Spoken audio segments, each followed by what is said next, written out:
pessoal, que tal a gente dar uma olhadinha numa questão do último concurso do TJ Santa Catarina? Pois é, esse assunto que eu escolhi é um assunto extremamente importante, vive caindo nos concursos. E quando a gente pensa em TJ, não importa a banca, a gente pensa sempre em assuntos na minha área de língua portuguesa, cruciais. Um deles é a questão da relação tempo e modo verbal. Então, vamos dar uma olhadinha nessa questão. Essa questão era a penúltima de 20 questões da prova, essa era a penúltima. Ela, tá, a questão 19ª.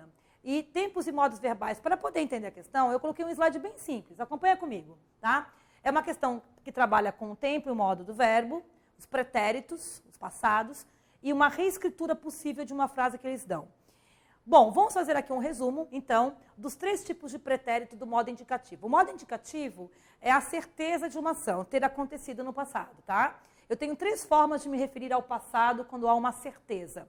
Pode ser ontem estudei inglês, tá? Então, ontem estudei inglês. Isso é uma verdade, aconteceu, modo indicativo. Mas quando eu digo que ontem estudei inglês, é um fato isolado. Quer dizer que eu estudo muito inglês? Quer dizer que é meu hábito?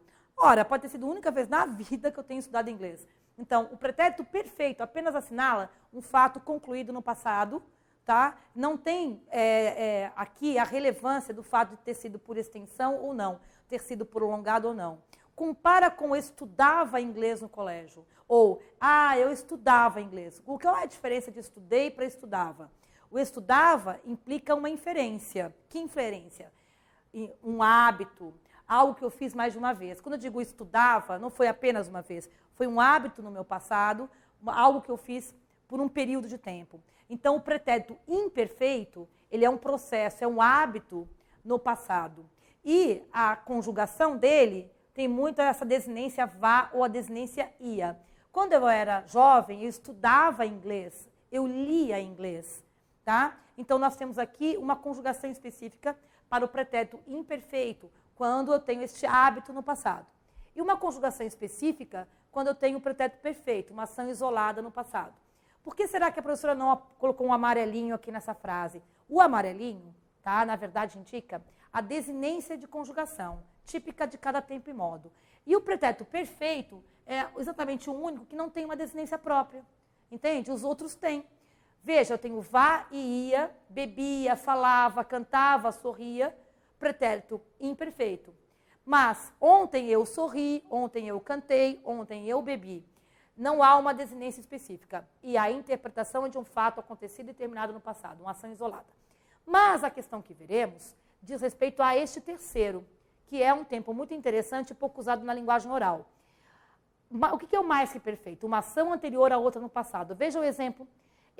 Ele estudara tanto inglês que passou no exame. Então, olhando para o passado, interpretando essas frases, você diz o seguinte, que aconteceu duas situações no passado. Primeiro, a pessoa estuda e depois a pessoa passa. A mais antiga do ponto de vista do narrador é o estudar. Depois, só que ele passou. Então, o que é o mais que perfeito? O mais que perfeito é uma ação anterior a outra no passado. A mais antiga tem a desinência ará. Vamos falar aqui. Falara, bebera, cantara, eu comera uma fruta antes de almoçar, entendeu? Então, no passado mais distante, eu comera. Depois eu almocei. Então, do ponto de vista do hoje, a ação mais antiga é a mais que perfeita. Por que será que usamos tão pouco na linguagem oral o estudara? Tem um motivo. O motivo está aqui. Nós usamos muito a versão moderninha, com locução verbal. No lugar de estudara, usamos o tinha estudado. No lugar do comera, o tinha comido. No lugar do saíra, o tinha saído. Este tempo dos 3 é o único que possui um tempo sinônimo dele. Tempo este que utiliza uma locução verbal, com o verbo ter ou haver e o particípio. Onde eu quero chegar? São sinônimas as frases. Eu tinha saído de casa, ele tinha saído de casa e ele saíra de casa. São sinônimas. Onde chegamos agora na questão? Os concursos públicos adoram, e TJ idem, perguntar se tinha saído equivale a saíra ou se saíra equivale a tinha saído. Sim. Então, estudara equivale a tinha estudado? Equivale. Ali o tinha estudado. Então, essa correspondência, essa reescritura é extremamente cobrada nos concursos, tá? E nós vamos ver exatamente agora a questão né, que diz respeito a este caso. Uma prova longa, uma prova difícil, tá? A penúltima questão, a pessoa já vinha meio desgastada, recebe um brinde, né? Porque os nossos alunos já sabiam disso, estavam contando com uma questão desse tipo. E essa é a questão.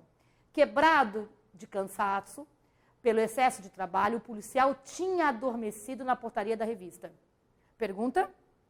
O tempo simples, correspondente à forma verbal sublinhada é, se é tinha adormecido, tá? Equivale a adormecera.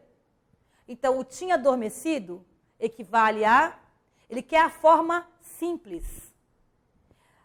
O havia adormecido também pode ser, tá? Só que aqui é a forma composta. Toda vez que nós temos a locução ter mais aduído, ou haver mais aduído, estou no composto, no pretérito mais perfeito composto. Tá? Eles querem a forma do tempo simples. Então, num primeiro momento, eu já tiraria B, C e D. Você ficaria com o sinônimo A e E. Mas eles querem o tempo simples, desempatando aqui no adormecera. A bolinha ficou meio forinha aqui, tá? Adormecera, tá? Certo? Então, você tem aqui a resposta. Essa era uma questão muito importante. E a 20ª fica para uma próxima dica, é sobre imperativo, também verbo. As duas últimas questões do técnico TJ Santa Catarina, do último concurso, foram de verbos, pessoal. Portanto, verbos é a nossa, né, função aqui, fazer com que você chegue lá e gabarite, tá bom? Então, essa aqui vista, aguardo você na próxima dica. Tchau, tchau.